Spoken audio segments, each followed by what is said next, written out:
Los griegos. ¿Sabéis que los griegos que empezaron a hablar de la democracia eran odiados por Jerjes? Igual que hoy nos odia a nosotros el Partido Popular. Jerjes no entendía cómo era posible que en Atenas hubiera en la parte más edificable un agujero.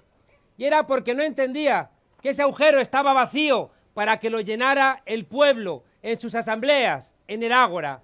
Había dos conceptos en el mundo griego clásico que han llegado hasta la actualidad, aunque uno parece que lo habíamos olvidado. Uno es el de isonomía. Isos es igual y nomos ley. Era la igualdad ante la ley. Todos los ciudadanos en Grecia eran iguales ante la ley, aunque no hay que olvidar que en Grecia no eran ciudadanos los esclavos, no eran ciudadanas las mujeres, no eran ciudadanos los extranjeros, no eran ciudadanos los menores de edad. Sin embargo, fijaos, sembraron la semilla para que a día de hoy establezcamos que la igualdad ante la ley es un elemento esencial de nuestras democracias. El otro elemento muy relevante era la isegoría, que es la igualdad en el ágora, la igualdad en la plaza pública, la igualdad que tenemos todas nosotras y todos nosotros, de que nuestra voz se escuche aquí abajo de una manera igual. Y fijaos que esa necesidad de que nuestra voz se escuchase es lo que ha marcado el rumbo de nuestra democracia, porque eso es el 15M, y sigue habiendo mucha gente que dice el 15M está muerto. Yo siempre pregunto, si el 15M está muerto, ¿por qué estamos aquí tantísima gente? Memoria, memoria y más memoria. Ando preocupado porque el modelo neoliberal, ese modelo que quiere que todos seamos empresarios de nosotros mismos, sobrevive a fuerza del olvido. Sobrevive a fuerza de que nos olvidemos los que anticiparon nuestra rabia. No quiere que recordemos que las luchas de ayer son los derechos de hoy y que las luchas de hoy son los derechos de mañana. La memoria, fijaos, es lo que nos tiene que ayudar a mirar hacia atrás y encontrar a todas las personas que hicieron algo con su vida para conseguir dejar esto un poquito mejor que como lo encontraron. En cambio, fijaos, miramos para atrás y no encontramos nada más que agujeros. En cambio, la derecha mira hacia atrás y como les dejamos construir el relato histórico, son capaces de trazar un relato con una línea recta que va desde Viriato y Don Pelayo a Dolores de Cospedal. Rectita, rectita la línea. En cambio a nosotros, fijaos, se nos han vedado la posibilidad de conocer a nuestros héroes. Sabéis que en 1944, y es algo que me gusta contarlo porque el 15M, aquella noche, hubo alguien que colgó una bandera republicana y entonces dijeron quítala porque esa bandera nos divide. Y era verdad que nos dividía porque no había información acerca de nuestro pasado. Los franceses estudian el doble de horas que nosotros, su historia, su literatura, sus ciencias sociales. Fijaos que es importante un pueblo que es capaz, pues lo que está ocurriendo ahora, que cuando le tocan los servicios sociales sale a la calle a defender a sus maestros, a sus médicos, a sus enfermeros, a sus enfermeras. Ese es un pueblo con memoria y en cambio aquí han intentado constantemente...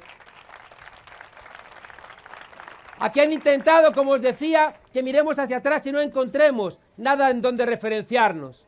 En 1944, la división de Leclerc estaba en las puertas de París y le pidió a la 9, que era una división formada por republicanos españoles, que cuando terminó la guerra fueron a continuar la lucha contra el fascismo, allá donde tuvo lugar esa pelea.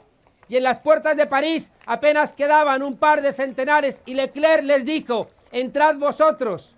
Y fueron los primeros con blindados que llevaban nombres de nuestras batallas, Brunete, Guadalajara, Madrid, y entraron y fueron los primeros en liberar la capital francesa. Hace 3 meses el rey Felipe VI fue a París y allí en un jardín inauguró una placa en recuerdo de la 9. Le pido un favor al rey Felipe VI. Esa placa la queremos inaugurada aquí. Eran españoles. Es nuestra memoria. Son nuestros héroes.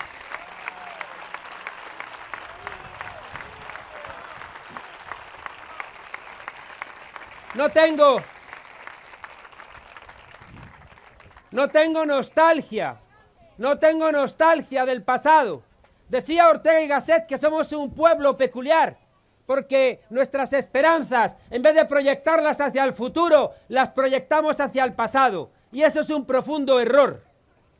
No tengo nostalgia de la Segunda República, pero le tengo un profundo respeto.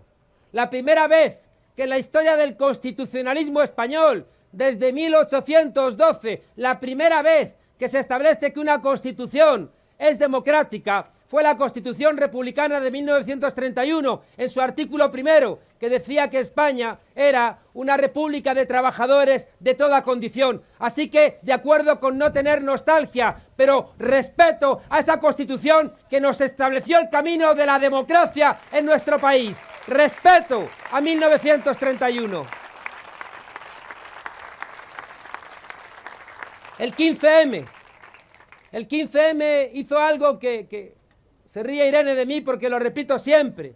Aquello que decía Concepción Arenal, que todo es imposible mientras lo parece. Y una pintada que leí en Buenos Aires decía, no sabía que era imposible, fue y lo hizo.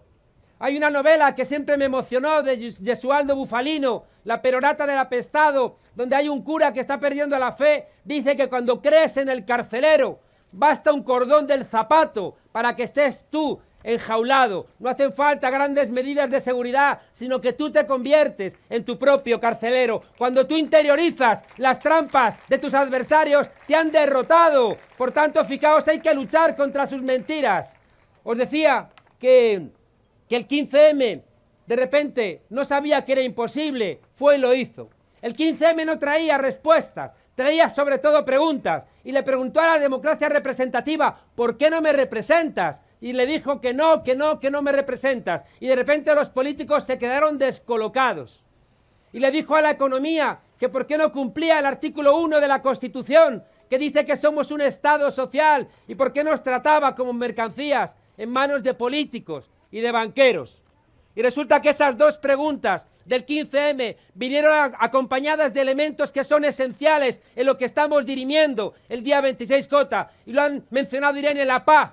La paz fue esencial, entre otras muchas cosas, porque gente que estaba deprimida, gente que estaba derrotada, gente que estaba incluso suicidándose porque pensaba que se había fallado a sí mismo, que se había fallado en su lucha, que había fallado a sus familias porque habían perdido la vivienda, habían perdido sus ahorros de toda la vida, todavía seguían endeudados, habían endeudado a sus familiares y amigos, y vino la paz y les dijo, no habéis sido vosotros, han sido unos banqueros ladrones, ha sido una ley del suelo criminal y políticos que no defienden al pueblo, y les devolvió la dignidad.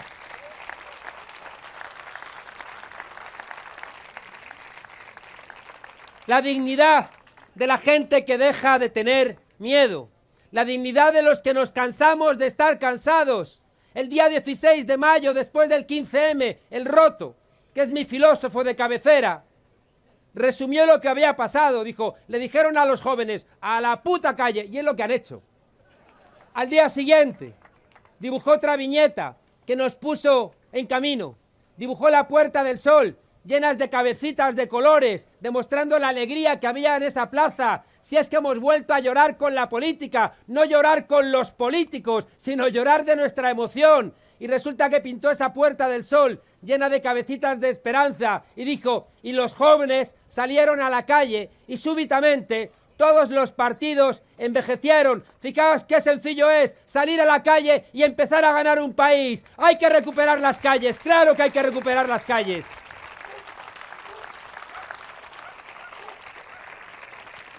Pero no solamente.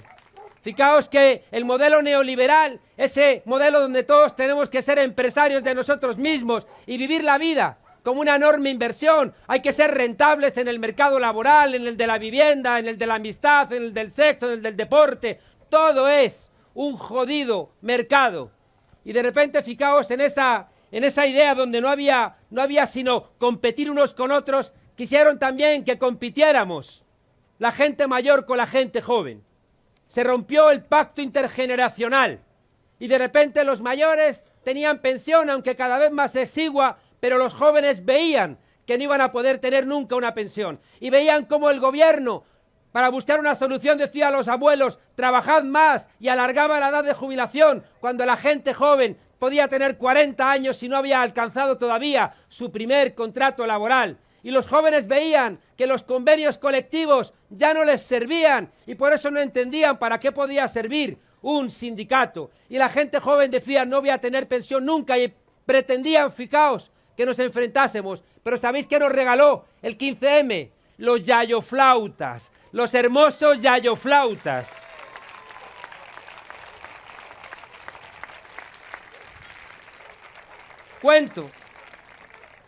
Cuento muchas veces porque me emocionó cuando lo leí y me acordé. En 1871 hubo unos locos y unas locas, tantas locas como locos, que quisieron asaltar los cielos en expresión de Marx. Era una expresión que venía de la literatura clásica, porque asaltar el Olimpo era asaltar lo imposible. Era gente, fijaos, que estaba en contra de la guerra franco-prusiana. Estaban en contra de las guerras porque los humildes siempre están en contra de las guerras. Rivera, no digas que te emocionas abrazando refugiados y luego apoyas guerras para bombardear a la gente. Si no quieres refugiados, no apoyes las guerras.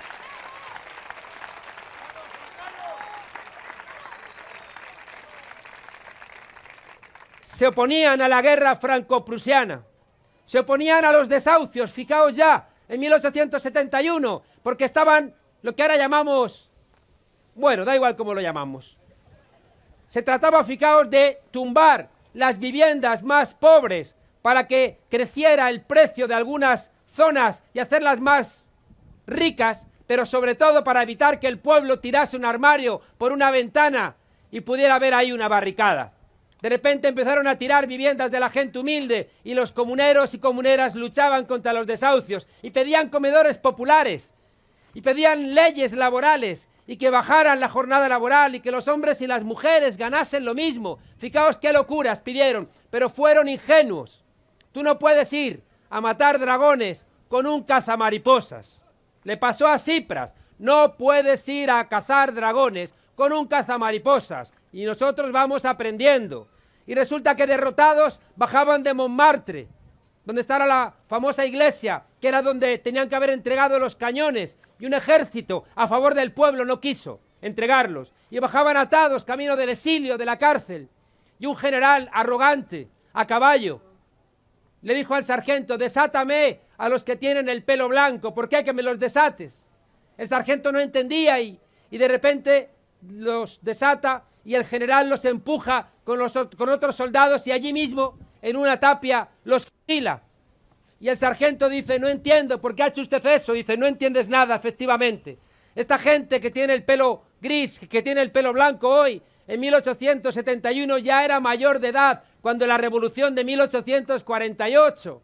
Y mira que la reprimimos, pero se han vuelto a levantar. Estos son los peligrosos, porque tienen memoria. Y siempre que me acuerdo de esto y pienso en los yayoflautas, y pienso que el 15M no se inventó ninguna pelea, sino que fue una nueva gramática para juntar las peleas que heredamos, me acuerdo de que los que trajeron la democracia a nuestro país no fueron ni los Reyes, ni los González, ni los Fraga, ni los Suárez. Fuisteis los del pelo blanco, las del pelo gris, que seguís peleando hoy igual que entonces. Gracias.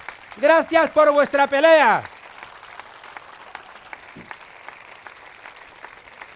¡Ay!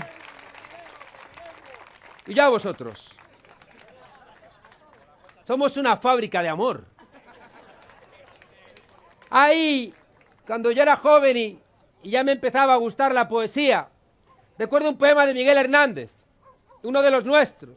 Por cierto, ¿sabéis una cosa que me emociona profundamente de lo que estamos haciendo? Que hemos decidido por fin que la patria también es nuestra y que la patria no es la de los que tienen los tirantes con la roja igualda, que la patria no es de los que tienen muchas pulseritas, sino que la patria es la de Buñuel, la de Lorca, la de Alberti, la de Victoria Khan, la de Clara Campoamor, la de la gente que trabaja, la de Manuela Malasaña, la del pueblo. Esa es nuestra España, esa es nuestra patria que reclamamos.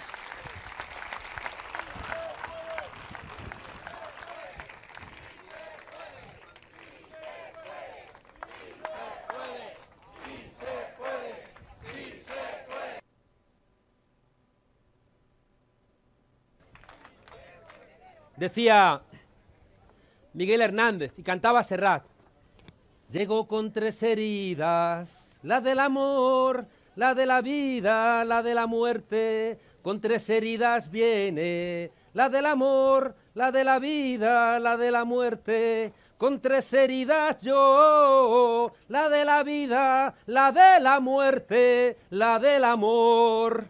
Bueno, esta se le dedico a Wyoming, que no me deja cantar. Así le doy vidilla para el intermedio. Siempre he pensado que nuestro país, España, tenía heridas mal curadas. Cuando me fui a estudiar fuera, estuve casi 4 años en Alemania, después estuve en América Latina y desde fuera empecé a entender a mi país. Por eso le recomiendo siempre a los alumnos que salgan de España, porque nos entendemos desde fuera en lo que nos falta, en lo que tenemos, en lo que podemos aprender. Creo que en España tenemos 4 heridas. Y Unidos Podemos, fijaos, no es una aventura electoral, es un proyecto de país que busca precisamente solventar, cerrar, curar esas 4 heridas. La primera herida es la propia de un país que tuvo un imperio demasiado pronto y lo perdió muy pronto, y no hemos sido capaces de enfrentar ese problema, y por eso somos un pueblo profundamente irreverente, pero también muy obediente. Somos un pueblo que hace gracietas, chirigotas, risas, pero después obedecemos a nuestros verdugos, salvo cuando explotamos, que explotamos espasmódicamente, diciendo que basta. Esa herida colonial, fijaos, es la que explica la falta de respeto a algo que es consustancial con nosotros, que es América Latina. Son nuestras hermanos y hermanos, somos ellos, ellos son nosotros.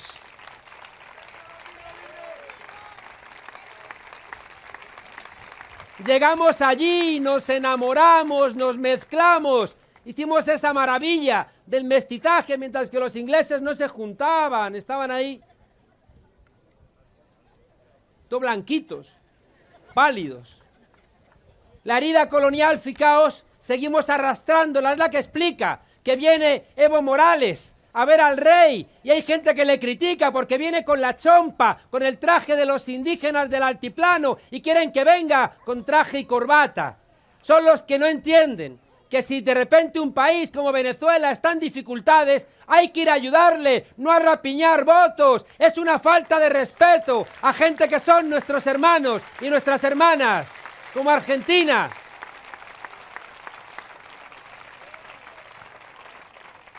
La herida colonial es también la que nos lleva a faltarle al respeto a África. No tiene sentido, fijaos en estas mentiras, que en el Congreso de los Diputados aparezcan los reyes españoles y pueda haber un rey visigodo que estuvo 3 meses en Toledo y no esté Boabdil, no estén los reyes que estuvieron en Al-Ándalus. Esa herida colonial que nos hace no entender a África, lo ha dicho Miguel Urbán, es la que hace que mucha gente se olvide de alguien que también son nuestros hermanos y hermanas, el pueblo saharaui. No queremos olvidarlos. ¿Y sabéis qué es lo peor? Lo peor es que esa herida colonial que hace que tratemos mal, de una manera despectiva, a América Latina, que hablan nuestro mismo idioma, que nos enriquecen, al mismo tiempo que les despreciamos, nos arrodillamos frente a la Troika, nos arrodillamos frente a Merkel. Hay una cosa que me ha emocionado, y ahora está Miguel allí, y viendo a Pablo, a Bustinduy, a Echenique. Nunca creo que ha habido tanto respeto por una Europa diferente cuando estaban nuestras eurodiputadas y nuestros eurodiputados en el Parlamento, diciéndole a Merkel: somos más europeos que vosotros, porque nuestra idea de Europa es para todo el pueblo, no para una minoría como vosotros. La herida territorial de un país que se construyó en la Reconquista de una manera que entregaban territorios a señores feudales. Si todavía la duquesa de Alba tiene una parte importante, dueña de este país. Si he querido ir en esta jornada electoral de Cádiz a Granada y he tardado 7 horas, lo que tardas de aquí a Bogotá. Nos hicieron el ferrocarril potencias extranjeras. El ejército que tenía que habernos unido fue un ejército de levas donde los ricos no iban. La escuela la entregamos a la iglesia y tampoco fue un símbolo de integración nacional. Y mientras que los reyes católicos andaban evangelizando, pues resulta que en otros lugares de España iban construyendo su idea de nación. España está mal enseñada y mal aprendida. Por eso nosotros estamos diciendo que hay que cerrar la herida territorial que cierra Italia o Alemania en el siglo XIX y que nosotros, fijaos, empezamos a cerrarla con la Constitución de Cádiz, que es la primera vez que se le dice a la monarquía: no eres borbónica, sino que eres española, porque Carlos IV había cedido, abdicado en Napoleón, y por eso el levantamiento del pueblo, diciéndole al Borbón: la monarquía no es tuya, es una cesión que te hace el pueblo. Fijaos que empezamos ahí a sentirnos España. Pero la jota que rezaba, recordad, la Virgen del Pilar dice que no quiere ser francesa, que quiere ser capitana de la tropa aragonesa, todavía no de la tropa española. Hemos empezado a construir España, pero poco a poco, y tenemos que entender que esta construcción de la idea de España tiene que convivir con gente que se quiere sentir también catalana, también vasca, igual que se quiere sentir muchos de ellos españoles. Y por eso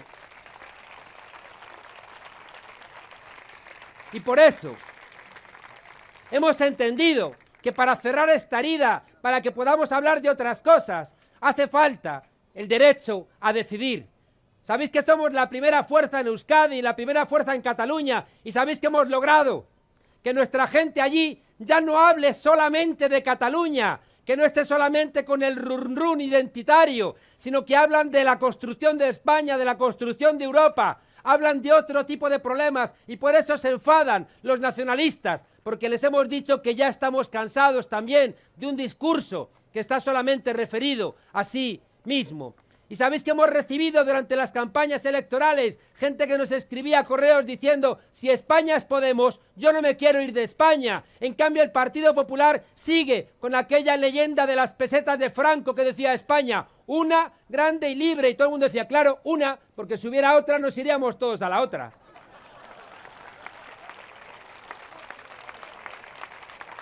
Herida colonial, herida territorial y la herida social. Cuando el movimiento obrero estaba pidiendo derechos para las mayorías, aquí en España emergió el pistolerismo patronal. En Andalucía, en Cataluña, en Madrid.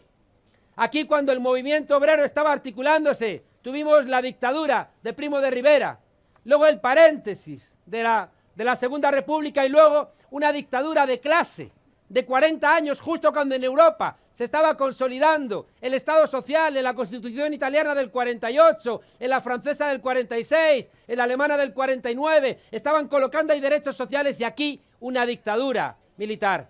¿Sabéis la alegría que me da? Y aprovecho que está aquí Irene para decir que algo que me llenó de emoción. Nos preguntaban: ¿por qué lloráis el día que tomaron posesión? Por la alegría que me daba ver, entre otras muchas cosas, que allí, en la escalera de los Leones del Congreso, se firmó la primera ley que presentamos para su aprobación, la Ley 25, en honor al artículo 25 de la Declaración Universal de los Derechos Humanos, que dice algo que lo planteó Kant, pero que lo sabe mi abuela, y es que cualquiera de nosotros somos sujetos de dignidad, porque somos mortales, porque nadie puede revivir nuestra propia biografía, y porque somos irrepetibles. Y cuando un ser humano es irrepetible, implica, fijaos, que somos sujetos de dignidad. Y esa Ley 25 vino a decir cuál es el compromiso de Unidos Podemos, que lo que más nos interesa es que cualquier persona que viva aquí en el territorio español tiene que tener un mínimo vital para poder sobrevivir, porque es la base de la dignidad. Para eso hemos nacido. Para cerrar la herida social. Y una cuarta herida que añadimos a las tres heridas de Miguel Hernández, que es la herida ciudadana. Y esta nos compete a todos y a todas. Yo recuerdo cuando fui a Berlín, que me daba gracia ver cómo allí en el metro no había gente vendiéndote el billete ni vigilándote. Dije: ah, qué bien, qué listos somos. Como somos muy pícaros, nos colamos. Y yo pensaba que qué vivos y qué pícaros los españoles, hasta que me di cuenta de que era todo lo contrario, que éramos unos pobres desgraciados si pensábamos que colarnos en el metro era una cosa que nos hacía mejor que la gente que no necesita un policía para cumplir con sus compromisos colectivos. Y me di cuenta de que los personajes que estábamos nosotros creando eran los de la picaresca, un Estado que te exige mucho y que no te da nada a cambio. Un Estado que te mete en sus locuras evangelizadoras, en sus guerras, y a cambio no te da absolutamente nada. Un Estado, fijaos, que explica por qué somos un país, que no tenemos la cultura del alquiler. Porque cuando no hay un Estado construido para cuidar a su ciudadanía, tenemos que velar por nosotros mismos. Y eso, fijaos, es una señal de que no estamos construyendo una esfera pública colectiva donde lo de todos es de todos. Si esto estuviera firmemente entre la ciudadanía, sería imposible que un alcalde, que para mí esto es un acto de corrupción, nos corta la luz o nos corta el agua, porque no entiende que esa luz y el agua es de todos, no es de ellos, solo lo están administrando. Es lo mismo que decía Ramón, que decía Irene, es lo mismo con la justicia. No hay Estado democrático sin un Estado de derecho. La división de poderes es un logro civilizatorio, que no sean los mismos que ejecutan las leyes, los mismos que sancionan si están conforme a la ley. Unos jueces independientes es garantía de que realmente hay democracia. Lo que ha pasado ayer y hoy es inconcebible en una democracia. Que el ministro del Interior conspira para generar pruebas. Decía Irene, ya lo sabíamos, lo hemos sufrido en nuestras carnes. Se han reunido con los periodistas pantuflos, con policías corruptos, para inventarse dosieres, para intentar sembrar pruebas. Y resulta que, fijaos, cuando criticamos que el Partido Popular siembra pruebas, van contra nosotros y dicen que somos enemigos del Estado de Derecho. El Partido Popular, fijaos, que usa las instituciones, es el jefe de los policías convertido en un rufián, encargado de articular a los policías que no quieren cumplir con su tarea. Dosieres falsos, recordad, reuniones con periodistas pantuflos para dosificarlo, para que aparezca como que somos igual que ellos. Y yo no quiero que dimita simplemente Fernández Díaz, lo que ha hecho es un delito, quiero que sea juzgado y que los jueces establezcan si ese delito no merece la cárcel o sí lo merece. Porque estoy cansado de ver que gente roba una bicicleta y entra en la cárcel, y los ratos y toda esta cuerda de sinvergüenzas campan por sus respetos porque tienen bufetes de abogados que les permiten que sus delitos prescriban, que se alarguen.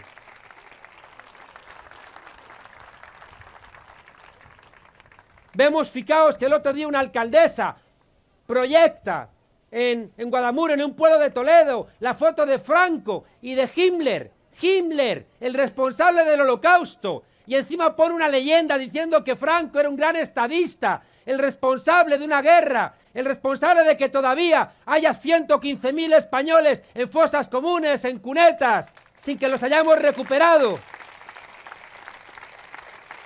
Y que alguien venga y me explique, cómo es posible que unos titiriteros representan la farsa de Don Cristóbal, que es la farsa que escribió García Lorca, del poder contra la bruja, contra los débiles, y en una escena donde la policía les siembra una prueba, mentira, que era una broma, Gora Alcaeta, y resulta que esos titiriteros están en la cárcel, y una alcaldesa que hace apología del genocidio sigue fuera. Que alguien venga y me lo explique.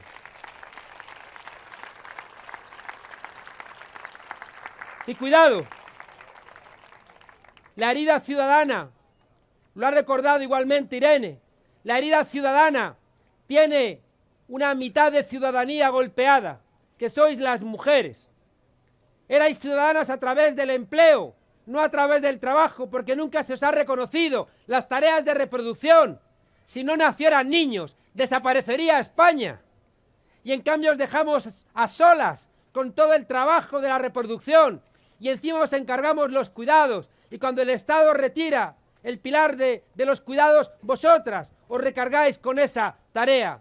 Y hay un problema de fondo, y estoy convencido que la violencia machista es un reflejo de nuestra falta de atención a esos comportamientos machistas cotidianos, hasta que cada una de nosotras no nos indigne hasta la rabia cualquier comportamiento machista, cualquier chiste machista, cualquier risa machista, no estaremos haciendo nuestra parte.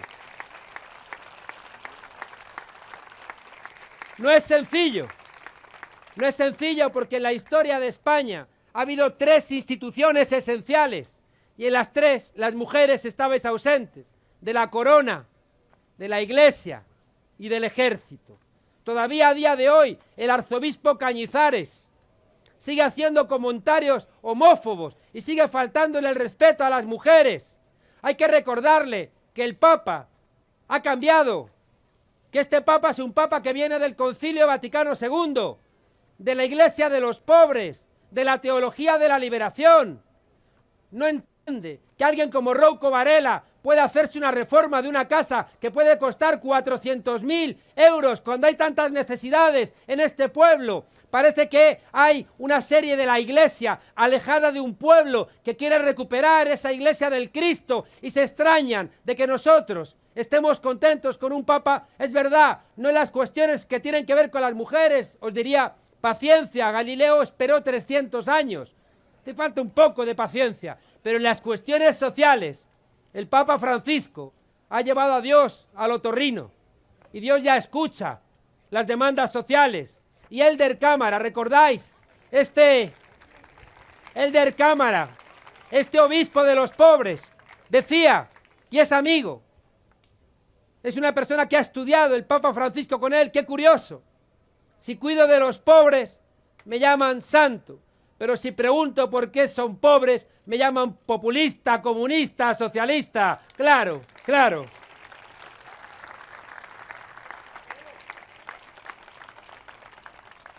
El miedo ha estallado en toda su fuerza desde que recuperamos la democracia. Cada vez que iba a haber un cambio de gobierno.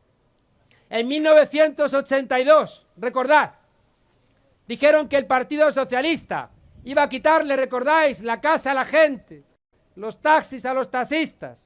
El Partido Socialista en el 82 iba a hacer cualquier tipo de barbaridad. Hizo lo mismo el Partido Socialista en el 96, cuando la gente se había cansado del Partido Socialista y no veía otra alternativa que el PP. Y sacaron lo del Doberman y sacaron una campaña también muy fea. Y ahora vuelven a recuperar esas campañas porque se dan cuenta de que nada tiene tanta fuerza como un pueblo que se ha cansado de las mentiras. Así que bien, bien por ello. Gracias por vuestra conciencia. Gracias por no creer sus mentiras y hacer real vuestra sinceridad. Contaba el otro día pero no lo voy a contar porque no hay tiempo. Solo es que ya nos tenemos que ir. No, pues ya lo conté una vez, creo. No le animéis, que se hace de noche. Bueno, yo creo que os lo conté una vez, pero os lo cuento otra vez porque me lo recordaba el otro día Rafa Mayoral. Por un azar del destino, bueno, por un azar del destino no, por Twitter. Me mandan un Twitter diciendo una señora que soy un ser despreciable y terrible. Yo miro la foto y digo, va. Pero me mandan otro tweet diciendo, ya quisiera yo tener un debate con el gafitas este. Y dije, mira esta que... Y miré y tenía como 200.000 seguidores en Twitter y dije, mira. Entonces le contesté y le dije, querida Carmen Lomana, elige el lugar y las armas y tendremos un debate, porque seguro que será un debate muy terso. Me pareció que lo de terso podía llamar a malas interpretaciones y dije un debate muy firme. Yo me olvidé y a la semana empecé a recibir muchos ataques. Los caballeros deben cumplir su palabra. Y dije, miércoles, se me había olvidado. Y miré un mensaje, efectivamente, me invitaba a tomar un café en un sitio carísimo. Yo dije, como voy a tener que pagar yo, voy a invitar a otro lado, ¿no? Y fuimos a un bar ahí en Malasaña. Al salir había un paparazzi, qué curioso. Y en una revista que se caracteriza por fundir de una manera inimitable en Europa, por su genio, lo mejor del periodismo, lo mejor de la filosofía política, el qué me dices, aunaron en un título lleno de ingenio y de inteligencia el encuentro. Y dijo el líder de Podemos, Silomana, en Malasaña, ¿quién sacó el monedero? Bueno, el caso es que llegó un acto que al parecer era uno de los lugares especiales de la Jet Set de Madrid, que era el Roscón de Reyes, de Carmen Lomana. Irene Montero me dijo, Juan Carlos, eres un soldado, tienes que ir. Dije, Irene, eso es duro, ¿eh? Dijo, eres un soldado, más duro era lo del Che Guevara, tienes que ir. Y yo allí que fui, y estaba yo allí, me duché 3 veces. Porque son muy suyos. El otro día fui a la tele y le dije a Pilar Cernuda, señora Pilar Cernuda, me he duchado 2 veces, una me parecía poco. Como dice usted, colemos mal. El caso es que estaba yo allí en una esquina, medio aburrido. Ay, me acabo de acordar, venían los camareros a traerme comida y yo estaba así tan nervioso y decía, no, gracias. Y al día siguiente tituló la prensa, Monedero es muy frugal, apenas probó bocado, ¿no? Bueno, el caso es que se hace un corrillo ya, se animan, y una señora con estudios superiores, lo pregunté 2 veces, pero ¿seguro que tiene estudios? Y me dijeron, sí. Se me acerca y me dice, bueno, ya que estás aquí quiero hacerte una pregunta. Y me dice, ¿es verdad que vais a abolir la Navidad? Y yo le digo, mire señora, en tanto en cuanto el niño Jesús siga demostrando buen comportamiento, no está en nuestros planes, pero tomad nota, ¿eh? Viene Carmen Lomana, ella es pija, pero es así como es ella, ¿no? Y dice, dejad a mi invitado. Y esta señora con estudios dice, tú calla, que te van a quitar esta casa. Y la casa, pues está bien, grande, y había detrás como otra habitación muy grande. Y digo, hombre, señora, quitaré la casa, no. Pero me he acordado del doctor Cibago, y aquí con un par de cortinas, ahí viven 2 familias, ¿eh? Y dice, ¿ves lo que te estoy diciendo? Y digo, señora, que era una broma. Y dice, sí, también era una broma lo de María Antonieta, y mira cómo terminó. Bueno, más allá de la broma, fijaos, han metido el miedo a mucha gente. Íbamos a quitarle la casa, ¿recordáis? ¿Y qué ha hecho Manuela Carmena? Todo lo contrario. Ha buscado cómo recuperar lo que había roto Ana Botella, vendiéndole las viviendas de protección oficial a fondos buitre. Son ellos los que han hecho todas las barbaridades que dicen que nosotros íbamos a hacer. Bueno, termino, para que no me regañen. El día 26J tenemos muchísima más información que el 20D. Yo creo que tenemos que hacer un ejercicio de memoria, no solamente para nosotras y nosotros, sino también para contarlo a nuestros vecinos. Estoy convencido, fijaos, que hay un escenario que resume dónde estamos. Y es que Ciudadanos da risa, el PP da miedo y el PSOE da pena.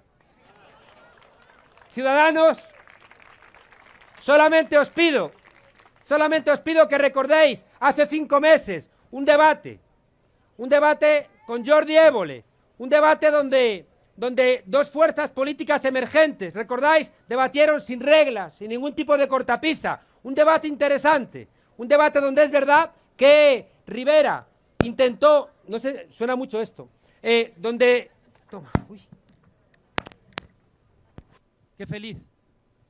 Donde Rivera, recordáis que intentó pegarle un par de cabezazos a Pablo, pero fue un debate que a mí me pareció interesante. 5 meses después ocurrió que Évole volvió a invitar a Pablo y a Rivera a un debate. Y pese a que decía Séneca que águila no caza moscas, es decir, que uno se debe batir solamente con su rival, aceptó. Y visteis el resultado, que Pablo le dice a Rivera, hombre, Rivera, no cuentes cuentos chinos, y dice, China, comunista. Y que sigue Pablo y le dice, hombre, Rivera, la sociedad está madura. Y dice, Maduro. Y Pablo le dice, pero ¿a este qué le pasa? Y va Rivera y dice, es que me la has puesto a huevo, ¿no? Convertido en chiquito de la calzada. Pero ¿sabéis qué es lo terrible? Lo terrible es que ese partido que se ha desinflado, cuando el PP empezó a hundirse, la banca empezó a meter mucho dinero en UPyD, como el partido político que tenía que sustituir. Y resulta que, fijaos, cometió un error UPyD, y es que estuvo en la querella contra Bankia, y entonces le retiraron todos los apoyos. Y entonces empezaron a meterle dinero a lo que dijo Josep Oriol, un Podemos de derechas. Era un bluff, pero cuando se hunde como un soufflé. ¿Y sabéis qué es lo que me duele? No que fuera un partido inventado a partir de una persona que hablaba bien para intentar ser la muleta del PP, y si hiciera falta el PSOE. ¿Sabéis lo que me duele? Que le colocaron a Garicano, un hombre de la banca, un hombre de Liberbank, de Fedea, para que mantuviera la ortodoxia económica neoliberal. Y me parte el corazón que el Partido Socialista renunciara a su programa para abrazar el programa de Ciudadanos. ¿Cómo no van a estar deprimidos los votantes y militantes socialistas si Pedro Sánchez y el Consejo Federal les obligó a renunciar a su programa?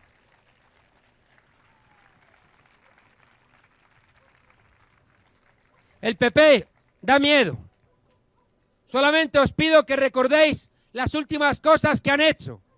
Han envenenado el agua, el Ebro. ¿Qué necesidad tiene FCC de más dinero para envenenar el Ebro y ahorrarse dinero? Si nos envenenan el agua, ¿qué queda? Se enriquecieron con la visita del Papa.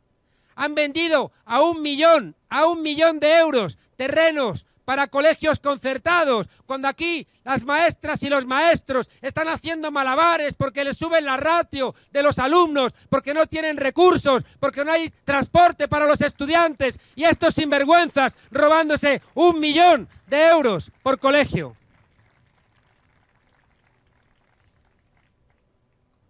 En cada lugar donde hay una fiesta de pueblo, lo sabéis aquí en Alcorcón, en donde hay una fiesta del pueblo, hay profundas sospechas de que con la alegría de los pueblos también han hecho negocio. ¿O qué deciros aquí también? Resulta que dicen que están con la gente. Si estuvieran con la gente, no le darían el apoyo que le dan a las grandes superficies y estarían ayudando a los autónomos, al pequeño comercio, que las está pasando canutas. Esta gente está apoyando a las grandes superficies. Y lo de los jueces ya lo hemos comentado. Y por eso os digo una cosa, que la estoy repitiendo. En España no hay 7 millones de corruptos. En España no hay 7 millones de personas que quieran envenenar el agua. Y por eso tenemos que decirle a nuestros vecinos honrados, a nuestros familiares honrados que van a votar al PP, decirles que el PP va a leer su voto como colaboración necesaria en la corrupción, que cada voto del PP va a ser leído desde la cárcel por Granados como un apoyo positivo a su sanción, que Rita Barberá va a decir, mira, el pueblo nos vota, somos inocentes. Hay que decirle a la gente que votar PP es leído por el PP como colaboración necesaria con la corrupción, y eso es intolerable. Y el PSOE, os decía que da pena, está diciendo Pedro Sánchez que andan tristes los votantes y los militantes socialistas. Pedro, es muy sencillo. Yo sé que el día 28 de diciembre, una semana después de las elecciones, que Pablo te había ofrecido un gobierno, te dijeron nada con Podemos. Hiciste lo que dicen los franceses, que cuando tienes poca mermelada la extienden más y más, a ver si llega. Yo sé que Pedro Sánchez no es uno de los sabios de Grecia, pero sumar sabe. Y 90 más 40 era mucho menos que 90 más 69. E intentó, fijaos, durante estos 5 meses, construir mentiras y echarnos la culpa a nosotros, porque éramos honrados y éramos coherentes con el voto del pueblo. No podíamos apoyar un gobierno de la derecha, un gobierno con la cara de Pedro Sánchez, pero con las políticas de Ciudadanos. No hemos venido aquí para eso. Y él seguía insistiendo, y Pablo le volvió a decir, Pedro, con nosotros puede ser. Y ahora le estamos diciendo lo mismo. Pedro, si quieres que tus militantes y tus votantes no estén deprimidos, es muy sencillo. Sal mañana y asegúrales que si dan los votos va a haber un gobierno de cambio de Unidos Podemos y del PSOE.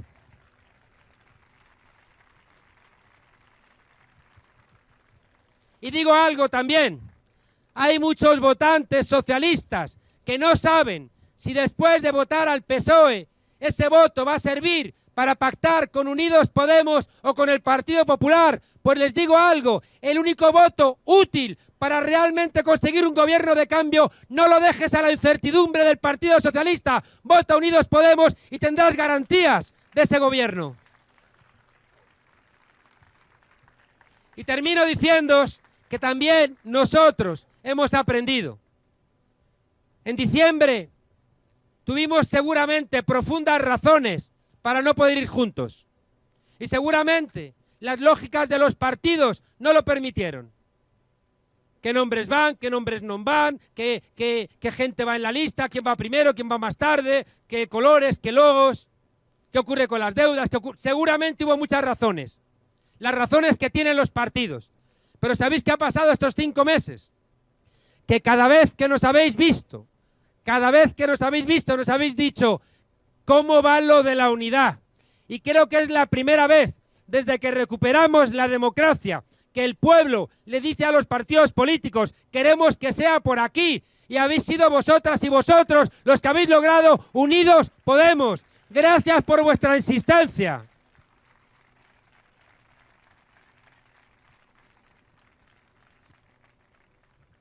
No os olvidéis que el Partido Popular tiene el colmillo político retorcido. Ya habéis visto lo que hacen con los jueces, lo que hacen con el Tribunal de Cuentas, lo que hacen con policías.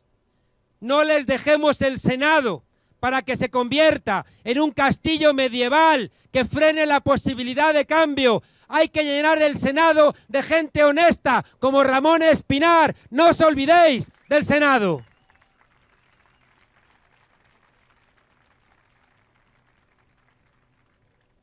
Conté hasta la saciedad, Irene siempre se ríe de mí, y ya Ramón ni os digo, porque he contado durante 2 años lo que aprendí y que forma parte de lo que yo me cuento a mí mismo para explicar qué hago aquí. Cuando la gente me dice, oye, ¿por qué estás aquí? ¿Te merece la pena? Yo siempre recuerdo la historia del colibrí. Ya sabéis, el bosque que arde y los animales que parecían tan fieros, el rinoceronte, el león, que era tan arrogante, el hipopótamo, todos huyen y de pronto el pequeño colibrí se para, va al río, toma una gota con su pico y va hacia las llamas. Y los demás animales le dicen, ¿a dónde vas, loco? ¿Qué te crees, que vas a apagar el fuego tú solo, avergonzados? Y el colibrí contesta, yo voy a hacer mi parte. Fijaos que en 1931, en las primeras elecciones de la República, había, creo que lo quiere contar Irene, había un cacique, de esos que tenemos todavía hoy, en muchos lugares de España, y el David, se ha comportado como un cacique. Fijaos que había un cacique que estaba repartiendo unas pesetas a los jornaleros para que le votasen. Y uno de los jornaleros le tiró las pesetas y le dijo, en mi hambre mando yo. Eso es Unidos Podemos.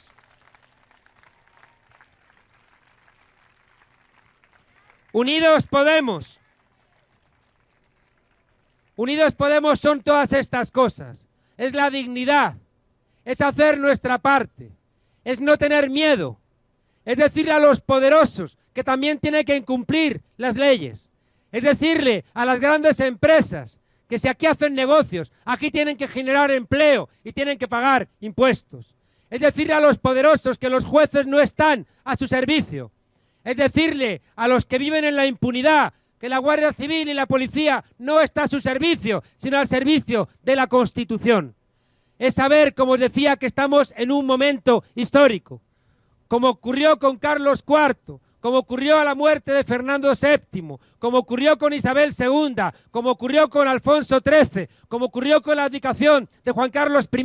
Estamos en un momento histórico donde la quiebra de las instituciones, la amenaza de Europa, el robo de una corte de cortesanos empresarios multinacionales que nos saquean y un pueblo que ha despertado tiene que saber por dónde se inclina la balanza, si por lo nuevo o la resignación de lo viejo. Y por eso os digo, como decía Miguel, todo empieza todo. es condición necesaria votar, pero después queda mucha pelea. Y por eso os tengo que pedir que el 26J no vayáis solamente con la papeleta del Congreso y del Senado. Quiero que llevéis también vuestro corazón bien grande. Y quiero que llevéis al lado del corazón 3 cosas que nos enseñó un compañero, que nos pidió que en un momento como el de ahora, donde nos estamos jugando la democracia, le pidió al pueblo: leed, estudiad, instruíos, porque no vamos a ser nosotros quienes nos dictemos lo que hay que hacer. Necesitamos toda vuestra inteligencia. Nos dijo: organizaos, ocupad otra vez las calles, recuperad los círculos, haced los vuestros, hacer espacios donde podamos encontrar las cosas que queremos construir, porque necesitamos toda vuestra fuerza. Y llenad el corazón de alegría, llenad vuestro corazón de esperanza, sed conscientes de que estamos ganando un país, porque necesitamos todo vuestro entusiasmo. Estamos construyendo una nueva democracia, ganando un país. ¡Sí se puede!